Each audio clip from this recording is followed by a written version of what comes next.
এই ঘটনাটা 2012 সালে, যখন আমার বয়স ছিল 10 বছর।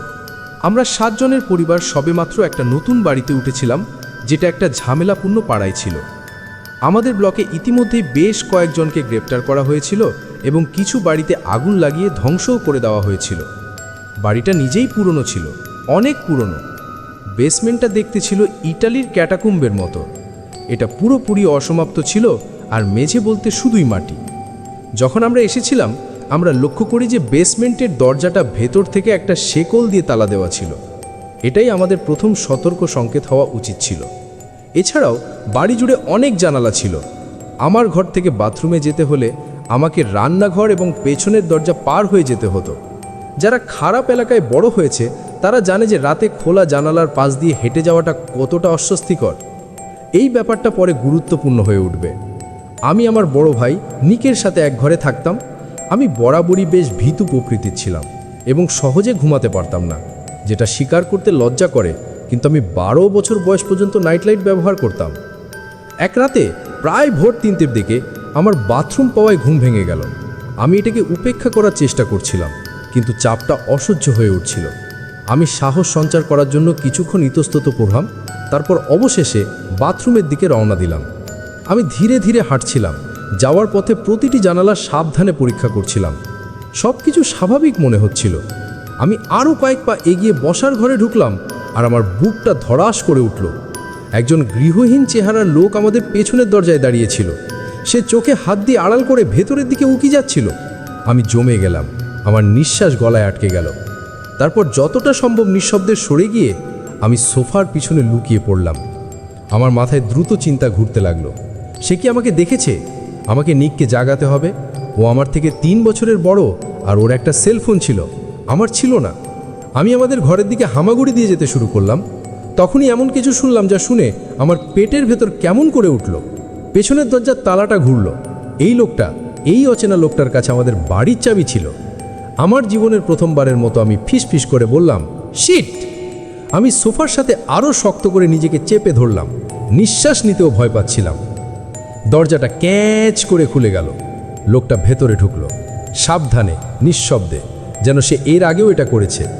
সে লম্বা ছিল, প্রায় 6 ফুট 2 ইঞ্চি, বুক পর্যন্ত দাড়ি, পাকা দাড়ি ছিল।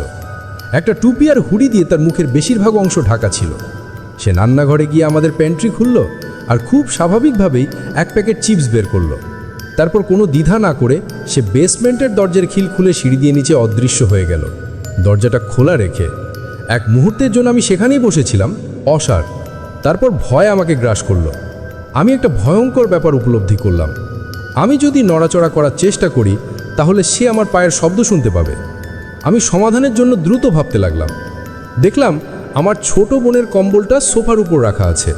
সাবধানে আমি সেটা আমার দিকে টেনে নিলাম, আর আমার পা দুটো তার উপর রাখলাম, যাতে আমার পদক্ষেপের শব্দ চাপা পড়ে আর আমি রান্নাঘরের দিকে এগোতে পারি। বেসমেন্টের দরজাটা মাত্র কয়েক ফুট দূরে ছিল।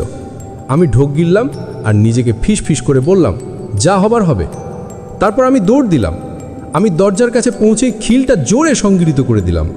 ঠিক তখনই আমি বেসমেন্টের সিঁড়ি দিয়ে ভারী পায়ের দৌড়ে আসার শব্দ শুনতে পেলাম। দরজাটা ধরাস একটা ধাক্কায় কেঁপে উঠল। আমি ঘুরে আমার বাবা মায়ের ঘরে যাওয়া সিঁড়ি বেয়ে দৌড়ে উপরে উঠলাম। দৌড়ানোর সময় রান্নাঘরের কাউন্টার থেকে একটা ছুরি তুলে নিলাম। আমি আমার বাবাকে ঝাঁকিয়ে জাগালাম। আমার সারা শরীর কাঁপছিল। বেসমেন্টে একজন মানুষ আছে, আমি কোনো রকমে তোতলাতে বললাম। আমার বাবা সঙ্গে সঙ্গে উঠে দাঁড়ালেন, আমার হাত থেকে ছুরিটা নিয়ে নিলেন। তিনি একজন প্রাক্তন সেনা সদস্য ছিলেন, একজন বিশাল আকার মানুষ, যিনি প্রতিদিন ব্যায়াম করতেন। যদি কেউ এই পরিস্থিতি সামাল দিতে পারত তাহলে তিনিই ছিলেন। এদিকে আমার মা পুলিশকে ফোন করলেন। তারা বললে যে তারা 5 মিনিটের মধ্যে আসছে। তিনি আমার ছোট বোনকে নিচে একা রেখে যেতে চাননি, তাই তিনি আমার হাত ধরলেন এবং আমরা একসাথে রান্নাঘরের দিকে ফিরে গেলাম। যেই আমরা মেঝেতে পা রাখলাম, বেসমেন্টের দরজাটা সশব্দে খুলে গেল। লোকটা আমার বাবাকে পুশ করলো, দুজনেই মাটিতে আছে পড়ল। তারা লড়াই করতে লাগলো, ঘুষি চালাচুলি হচ্ছিল। আমার বাবা তাকে চেপে ধরার চেষ্টা করছিলেন। আমি কিছু না ভেবে প্রতিক্রিয়া দেখালাম। আমি দৌড়ে রান্নাঘরে গেলাম, আরও একটা ছুরি নিলাম আর তাদের দিকে ছুটে গেলাম। আমার হাত কাঁপছিল, কিন্তু আমি ছুরিটা উঁচিয়ে ধরলাম লোকটাকে আঘাত করার জন্য। এটা আমাকে দে, আমার মা চিৎকার করে বললেন। আমি ইতস্তত করলেও তাকে ছুরিটা দিয়ে দিলাম। এক মুহূর্ত দেরি না করে তিনি লোকটার পিঠে ছুরি নাড়লেন। সে একটা চাপা আর্তনাদ করলো, যা আমার বাবাকে তাকে কাবু করার সুযোগ দিল। আমার বাবা তাকে উল্টে দিলেন, তার হাত দুটো পেছনে মুড়ে তাকে মুখ নিচে করে চেপে ধরলেন। আমি সেখানে দাঁড়িয়ে হাঁপাচ্ছিলাম, আমার হৃৎপিণ্ড জোরে জোরে ধর পড়ছিল। তারপর সাইরেনের শব্দ, পুলিশ ঝড়ের গতিতে ভিতরে ঢুকে আসলো। আমার ভাই বোনেরা যারা এখন জেগে গেছে তারা ঘরে ছুটে এলো, রক্তাক্ত মেঝে দেখে চিৎকার করতে লাগলো। আমার বড় বোনেরা আমাকে জড়িয়ে ধরল, আমার চোখের জল মুছে দিল যখন আমি অনিয়ন্ত্রিতভাবে কাঁপছিলাম। আমার বড় বোনেরা আমাকে জড়িয়ে ধরল, আমার চোখের জল মুছে দিল যখন আমি অনিয়ন্ত্রিতভাবে কাঁপছিলাম। লোকটা ছুরিকাতে বেঁচে গিয়েছিল এবং গ্রেপ্তারের আগে তাকে হাসপাতালে নেওয়া হয়েছিল।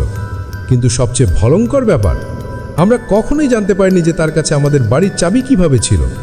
ওই রাত্রে আমাকে এখনও তাড়া করে। আমি জানি না সে কি চেয়েছিল, আমি জানি না সে কতদিন ধরে আসছিল আর যাচ্ছিল, আর আমি জানি না কি হতো যদি আমি ঠিক সময় সেই বেসমেন্টের দরজাটা বন্ধ না করতাম। কিন্তু আমি একটা জিনিস জানি, আমার মা আমাকে তাকে ছুরি মারতে দেননি, কারণ তিনি চাননি যে আমি সেই ভারটা সারা জীবন বয়ে বেড়াই, আর তার জন্য আমি সবসময় কৃতজ্ঞ থাকব। হ্যালো, আমার নাম হেডেন। এই ঘটনাটা আমার সাথে প্রায় 1 বছর আগে ঘটেছিল, যখন আমার বয়স 17 ছিল। তখন দিনের বেলা, আর আমি একটা স্কেচ কমেডি গ্রুপের রিহার্সালে ছিলাম।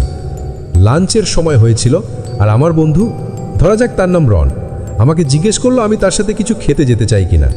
আমি রাজি হলাম, তার গাড়ির প্যাসেঞ্জার সিটে বসলাম, আর আমরা একটা ফাস্ট ফুডের জায়গা খুঁজতে লাগলাম। রন কাছে একটা ওয়েন্ডিজ দেখতে পেল এবং জিজ্ঞেস করলো আমি সেখানে খেতে চাই কিনা। আমি বললাম ঠিক আছে। যখন আমরা ভিতরে ঢুকলাম, একটা ছোট লাইন ছিল। লাইনের একজন লোক আমার চোখে পড়ল। সে ছিল একজন 25-এর কোটার যুবক, আফ্রিকান আমেরিকান, হুডি, ধূসর সোয়েট প্যান্ট আর স্যান্ডেল পরা। তাকে দেখতে স্বাভাবিকই ছিল, অস্বাভাবিক কিছু নয়, কিন্তু আমার মন থেকে একটা খটকা লাগছিল যে এখানে কিছু একটা গড়বড় আছে। ব্যাপারটা কেমন যেন অদ্ভুত মনে হচ্ছিল। যখন আমাদের অর্ডার দেওয়ার পালা এলো, লোকটা একটা পাশের দরজা দিয়ে বেরিয়ে গেল, যেটা আমরা যে প্রবেশপথ ব্যবহার করেছিলাম তার ঠিক উল্টো দিকে। আমরা আমাদের খাবার অর্ডার দিলাম, আর রন একটা টেবিল বেছে নিল যেটা ঠিক সেই দরজার পাশে ছিল যেখান থেকে লোকটা সবে বেরিয়ে গেল। আমরা একে অপরের প্রতিসুখ ছিলাম। আমি জানালার বাইরে তাকালাম আর লক্ষ্য করলাম যে বাইরে একটা লাল বাইক পার্ক করা আছে, কিন্তু আমি এটা নিয়ে বেশি ভাবিনি। আমি আমার ব্যাগ থেকে খাবার বের করতে হাত দিলাম। যখন আমি রনের দিকে আবার তাকালাম, আমি জমে গেলাম। লোকটা জানালার বাইরে দাঁড়িয়েছিল, পেছন থেকে রনের দিকে তাকিয়েছিল। তার চোখগুলো ছিল বড়, রক্ত জবার মতো, যা দেখে আমি রীতিমতো ভয় পেয়ে গিয়েছিলাম। রন তাকে লক্ষ্য করেনি। তারপর আমি এমন কিছু দেখলাম যা আমাকে ভয় পাইয়ে দিল। তার পিঠে একটা খাপ ছিল, আর সেই খাপে একটা রামদা। আমি রনের দিকে তাকালাম, আমার গলা নামিয়ে বললাম, রন, পেছনে তাকিও না, বাইরে একজন লোক তোমার দিকে তাকিয়ে আছে, আর তার কাছে একটা রামদা আছে। রনের মুখের ভাব চেঞ্জ হয়ে গেল, কিন্তু সে আতঙ্কিত হয়নি। সে জাস্ট সেখানে দাঁড়িয়ে বলল, ঠিক আছে। আমরা চুপচাপ সেখানে দাঁড়িয়ে থাকলাম। লোকটা চলে যাওয়ার অপেক্ষা করা ছাড়া আর কি করব বুঝতে পারছিলাম না। আমরা একে অপরের দিকে তাকালাম, আর পরিবেশকে হালকা করার জন্য অস্বস্তিভাবে হাসতে আর খিলখিল করতে লাগলাম। 2 মিনিট পর লোকটা অবশেষে নড়ল, আর সে কোথায় যাবে তা দেখার জন্য আমি তাকে লক্ষ্য করতে লাগলাম। সে রেস্টুরেন্টের পেছনের দিকে ঘুরল, আর একটা জানালায় তার মুখ চেপে ধরে রাখল। আবার সে তার বড় রক্ত জবার মতো চোখ দিয়ে আমাদের দিকে তাকিয়ে রইল, আর আমি রামদার হাতলটা পরিষ্কার দেখতে পেলাম। আমি ভাবতে চেষ্টা করলাম এরপর আমার কি করা উচিত। তাই আমি উঠে একজন কর্মচারীর কাছে গেলাম, তাকে বললাম কি ঘটছে, আর তাকে পুলিশকে ফোন করতে বললাম। সে আমার দিকে একটা অলস দৃষ্টিতে তাকিয়ে বলল, করছি। আমি আমার আসনে ফিরে আসলাম, আর আমার মাথায় একটা বুদ্ধি এলো। আমি লোকটার একটা ছবি তুলতে চাইতাম পুলিশকে দেখানোর জন্য, কিন্তু আমি চাইতাম না যে লোকটা সেটা জানুক। তারই আমি আমার ফোন বের করলাম, আর আমি রনের দিকেই তাকালাম। খুব সূক্ষ্মভাবে অ্যাঙ্গেলটা এমনভাবে রাখলাম যাতে পটভূমিতে সেই ভয়ঙ্কর লোকটা ধরা পড়ে। হাসো, আমি রনকে বললাম। সে বুঝতে পারল আমি কি বলতে চাইছি, আর সে একটা নকল পোজ দিল। ছবিগুলো তোলার পরে আমি লক্ষ্য করলাম যে রেস্টুরেন্টের অন্য কয়েকজন লোক এখনও কিভাবে হোক এই লোকটাকে দেখেনি। তাই আমি উঠে তাদের বললাম, আর যখন তারা তাকে দেখলো, আমি বুঝতে পারলাম যে তারা ভয় পেয়েছে। তারা নিজেদের মধ্যে কথা বলতে শুরু করলো যে তাদের কি করা উচিত। আমি বেরিয়ে যাওয়ার কথা ভাবছিলাম, কিন্তু লোকটা বাইরে থাকায় আমি সেই ঝুঁকিটা নিতে চাইছিলাম না, কারণ আমরা বেরিয়ে যাওয়ার চেষ্টা করলে সে কি করবে কে জানে। লোকটা সহজেই ভেতরে এসে কি জানে কি করতে পারতো, আর আমি বুঝতে পারলাম যে আমরা একরকম আটকা পড়েছি। লোকটা তখনও তার মুখ কাচের সাথে চেপে ধরে রেখেছিল, একেবারে স্থির হয়ে দাঁড়িয়ে, তার সেই বড় রক্ত জবার মতো চোখ দিয়ে আমাদের দিকে তাকিয়ে। আমি শীঘ্রই বুঝতে পারলাম যে সেই কর্মচারী আসলে কখনোই পুলিশকে ফোন করেনি, কারণ যদি করতো তাহলে এতক্ষণে তারা এসে যেত। তাই আমি বিরক্ত হলাম আর বিষয়টা নিজের হাতে নেবার সিদ্ধান্ত নিলাম। আমি আমার ফোন আবার বের করলাম আর আমি 91 ডায়াল করলাম। যেই আমি এটা করলাম, লোকটা নড়ল। আমার বুকটা ধড়াস করে উঠল। লোকটা আবার আমাদের টেবিলের পাশের দরজাটার দিকে ঘুরতে শুরু করলো। আমি ভাবলাম সে ভেতরে আসতে চলেছে। পরিবর্তে ভাগ্যক্রমে সে আমাদের জানালার বাইরে পার্ক করা সেই বাইকটা উঠে বসলো আর সে চলে গেল। আমি দেখলাম সে অন্য একটা বিল্ডিংয়ের পেছনে চলে গেল আর আমি স্বস্তির নিঃশ্বাস ফেললাম। রন রেস্টুরেন্টের ম্যানেজারকে নিয়ে আসলো যখন আমি পুলিশকে লোকের চেহারার বর্ণনা দিচ্ছিলাম। তারা আমাকে বলল যে তারা তাকে খুঁজবে, কিন্তু তারা প্রবাবলি তার বিরুদ্ধে কোনো চার্জ আনতে পারবে না, কারণ সে টেকনিক্যালি কোনো অপরাধ করেনি। তারা শুধু তাকে ওই জায়গা থেকে নিষিদ্ধ করতে পারত। পুলিশ আমাদের ফোন করে জানানো পর্যন্ত সেখানেই থাকতে বলল। তাই রন আর আমি সেখানে টেবিলে বসে থাকলাম, আর খাওয়ার সময় আমি অবশ্যই ভয় পাচ্ছিলাম যে পুলিশ তাকে খুঁজে পাবে না।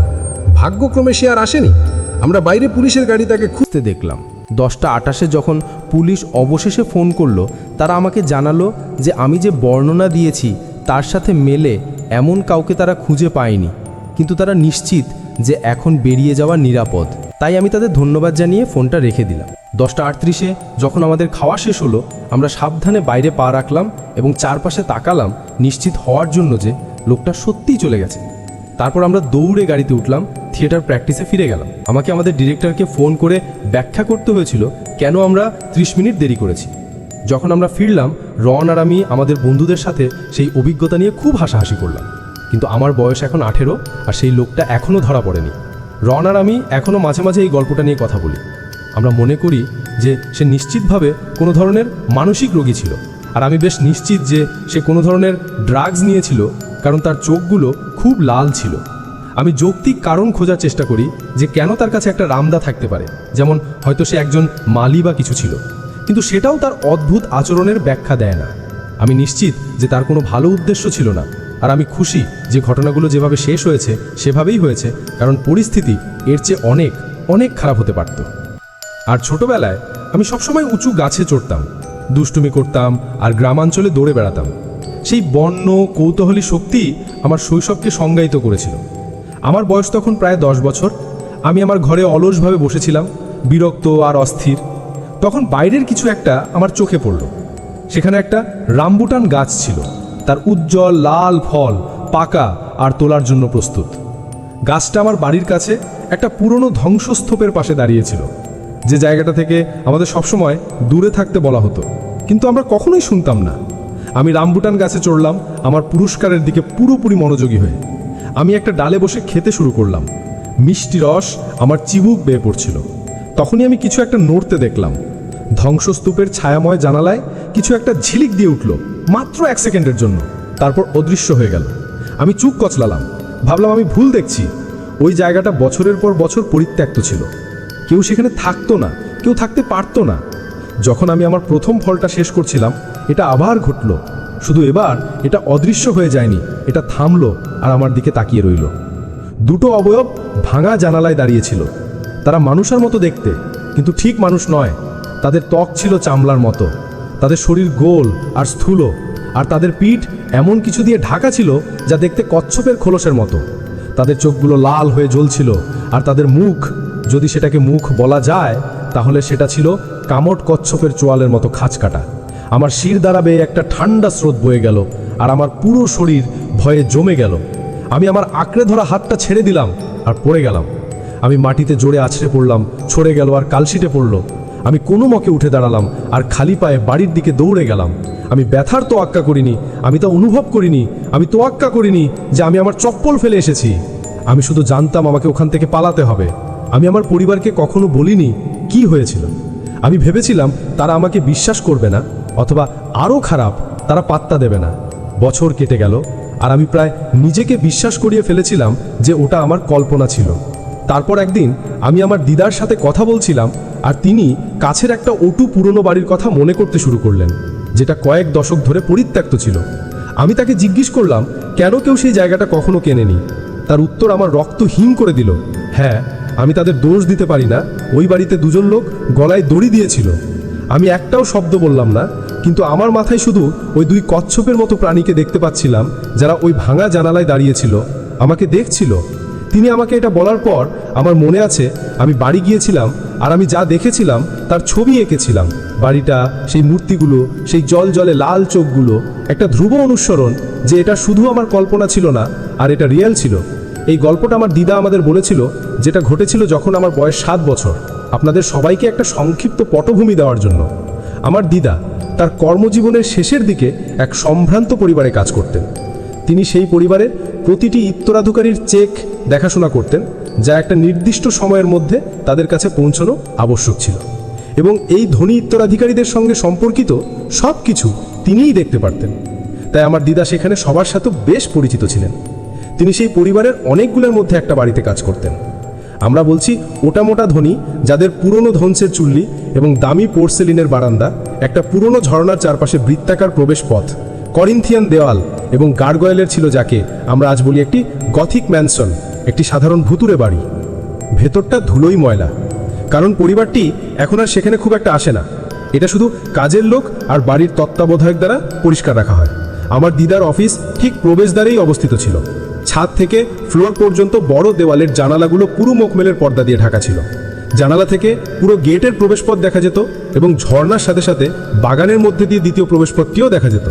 আমার দিদার আসলে পুরো জায়গার একটা 90 ডিগ্রি ভিউ ছিল। মনে রাখবেন যে ম্যানশনের একমাত্র দুটি প্রবেশপথই নিরাপত্তা খাড়ি দ্বারা ভালোভাবে সুরক্ষিত। আর আমার দিদার দরজায় টোকা দেওয়ার আগে তিনি দেখতে পেতেন কারা ঢুকছে, কারণ তিনি সবসময় পর্দা খোলা রাখতেন। স্কুলের পর আমি আর আমার খুড়তো ভাই, যার বয়স তখন 5 বছর, সোজা বাড়ি না গিয়ে এই জায়গাতে আসতাম, কারণ ম্যানশনের তত্ত্বাবধায়ক দয়ালু ছিলেন এবং আমাদের বাগানের ড্রাইভওয়েতে খেলতে দিতেন। কিন্তু সেদিন নির্দিষ্ট দিনে আমরা ম্যানশনের ভেতরেই ছিলাম আর ফায়ারপ্লেসের পাশে খেলছিলাম, যেটা আমার দিদার ডেস্কের ঠিক উল্টো দিকে ছিল। আমার মনে আছে আমি আমার দিদাকে জানালার দিকে তাকাতে দেখতাম এবং হঠাৎ উঠে দাঁড়িয়ে আমাদের বললেন যে কেউ আসছে, আমাদের শান্ত থাকতে হবে। তিনি বড় দরজা দিয়ে বেরিয়ে গেলেন এবং ওই দুজন মহিলাকে অভ্যর্থনা জানাতে এগিয়ে গেলেন, যারা ইতিমধ্যেই গেট পার হয়ে গেছিল, যেটা অদ্ভুত, কারণ রক্ষীদের উচিত ছিল তার আগে তাকে সেই সম্পর্কে জানানো, এবং তিনি পুরনো ক্যাচকেচি গেট খোলার শব্দও শুনতে পেতেন, যা তাদের ভেতরে আসতে দেওয়ার জন্য খোলা হতো। কিন্তু তিনি ব্যাপারটা পাত্তা দিলেন না। এই দুজন লোককে একটা হাসি দিলেন, ভাবলেন যে তারা নিশ্চয়ই সেই নতুন উত্তরাধিকারী যাদের কথা তার বস সেই সপ্তাহে আশা করতে বলেছিলেন। কিন্তু তারা যখন ধীরে ধীরে এগিয়ে আসছিল, আমার দিদা লক্ষ্য করলেন যে একজন মহিলা তার দিকে এমনভাবে কটমট করে তাকাচ্ছে যা তার শির দ্বারা দিয়ে ঠান্ডা স্রোত বইয়ে দিল, আর অন্যজন তার দিকে খুব মিষ্টিভাবে হাসছিল।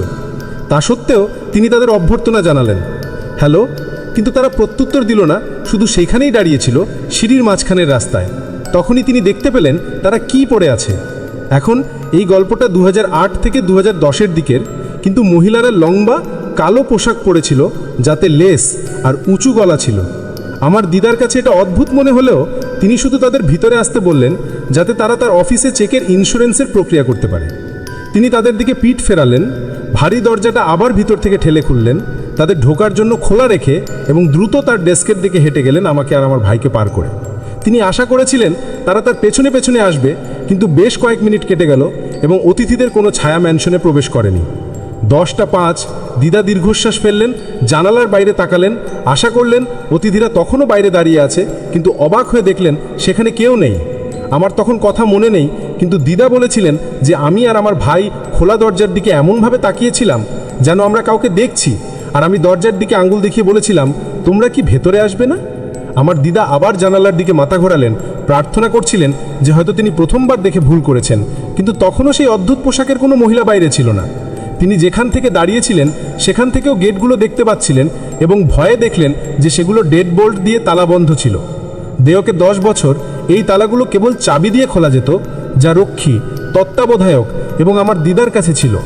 আমার দিদা কাঁপতে কাঁপতে সামনের দরজার দিকে হেঁটে গেলেন, যেখানে আমি আর আমার ভাই তখনও তাকিয়েছিলাম, কিন্তু যখন তিনি ঘুরলেন সেখানেও কেউ ছিল না। তিনি আমাদের ডেকে তাকালেন বিভ্রান্তভাবে, কিন্তু আমি আর আমার ভাই দুজনেই আবার নিজেদের জগতে মগ্ন। আমার দিদা পাগলের মতো বাইরে দৌড়ে গেলেন, এটা নিশ্চিত করার জন্য যে তিনি পাগল হয়ে যাচ্ছেন না, যে তিনি যা দেখেছেন তা তিনি যা ভাবছেন তা হতে পারে না। যখন তিনি সামনের গেটে পৌঁছালেন, সেখানে থাকা রক্ষী তাকে জিজ্ঞেস করলো কি হয়েছে। তিনি সঙ্গে সঙ্গে তাকে অভিযুক্ত করলেন কেন দুজন অতিথি আসার সময় তিনি তাকে জানায়নি। রক্ষী বিভ্রান্ত হয়ে তার দিকে তাকিয়ে বলল, সারা বিকেলে কেউ আসেনি, তিনি যখন সকালে এসেছিলেন তখন থেকেই গেট তালা বন্ধ ছিল। তিনি ফ্যাকাশে হয়ে গেলেন, তাকে সেই ঘটনাটার কথা বললেন, যুক্তি দিলেন যে হয়তো তারা বাগানের চারপাশে দ্বিতীয় প্রবেশপথ দিয়ে ঢুকেছে, কিন্তু রক্ষী জোর দিল এটা অসম্ভব, কারণ সেই গেট চিরকালের জন্য ব্যবহার করা হয়নি, ওটা সিল করে বন্ধ করা আছে। আমার দিদা এখন মাথা ঘুরছিল, তার অন্য অফিস সহকর্মীকে ফোন করে সঙ্গে সঙ্গে অফিসে আসতে বললেন, কারণ তার পেটের ভিতরটা কেমন করছিল। তিনি এটা স্বীকার করতে চাননি, এবং যখন তার সহকর্মী নির্বিকারভাবে দুটো বড় বাক্স নিয়ে এলেন এবং দেখলেন আমার দিদা কতটা ফ্যাকাশে হয়ে গেছেন, তিনি চিন্তিতভাবে জিজ্ঞেস করলেন আমাদের বাড়িতে পৌঁছে দেওয়ার জন্য কারো দরকার আছে কিনা, কারণ আমার দিদাকে ভালো দেখাচ্ছিল না। আমার দিদা বললেন তিনি ঠিক আছেন। জিজ্ঞেস করলেন বাক্সগুলোতে কি আছে। সহকর্মী তাকে বললেন যে এগুলো কিছু O2 অ্যালবাম যা তাদের বস পুরনো ম্যানশনে ফেলে দেওয়ার জন্য দিয়েছেন, এবং কিছু ছোটোখাটো জিনিস যা এই ধনী পরিবারের কাছে অকেজো বলে মনে হয়েছে। তারা একসাথে O2 অ্যালবামগুলো দেখলো, আমি আর আমার ভাই সহ। এটা 1900-এর প্রথম দিকের একটা একটা করে সাদা কালো ছবিতে ভরা। কিন্তু যখন আমরা একটা অ্যালবাম খুললাম, আমার দিদা প্রচণ্ডভাবে কাঁপতে শুরু করলেন, অভিশাপ আর প্রার্থনা বিড়বিড় করতে শুরু করলেন। যখন তার সহকর্মী তাকে জিজ্ঞেস করলেন কি হয়েছে, তিনি তাকে কিছুক্ষণ আগের ঘটনাটার কথা বললেন এবং বললেন এরাই তারা। 1912 সালের একটি পুরনো ছবিতে দুজন মহিলা হাতে হাত ধরে, একজন হাসছে, একজন ভ্রিকুটি করছে, ঠিক সেই লম্বা কালো পোশাকে। কিন্তু যা দেখে আমার দিদা একেবারে মাথা খারাপ হয়ে গেল তা হলো যখন আমার ভাই আমার পাশে খিলখিল করে হেসে উঠে বলল মেয়েদের দিকে আঙুল দেখিয়ে, এখানে তাদের